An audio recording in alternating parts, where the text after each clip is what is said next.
In today's video, I'm going to teach you how to update Figma to UI3.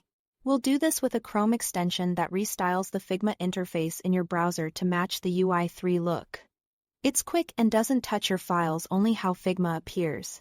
Because it runs in Chrome, it affects the web version of Figma, not the separate desktop app. Think of it like a theme that refreshes colors, spacing, and certain interface accents so your workspace feels more current without changing how anything works. Open a Chrome browser and go to the Chrome Web Store. Google's official marketplace for extensions. In the store's search bar, type Enable UI3 Better for Figma.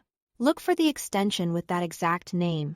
As a best practice, scan the listing details description, recent updates, and reviews so you are confident it's the correct tool and understand what it changes.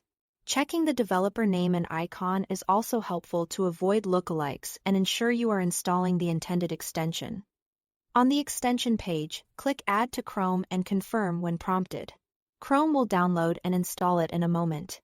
You may see a notice about permissions. That's expected for an interface add-on because it needs access to modify how Figma is displayed in your browser. No browser restart is required. And here is nothing else to configure. Once installed, the extension is active automatically and ready to apply the UI3 styling whenever you visit Figma. In Chrome. Now switch to your Figma tab in the browser and refresh the page to see the changes.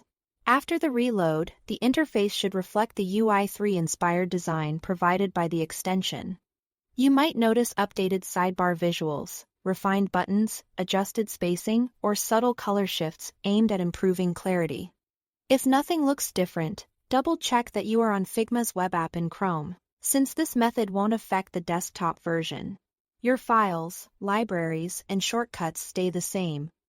Only the look and certain layout accents are updated. That's it. Thanks for watching.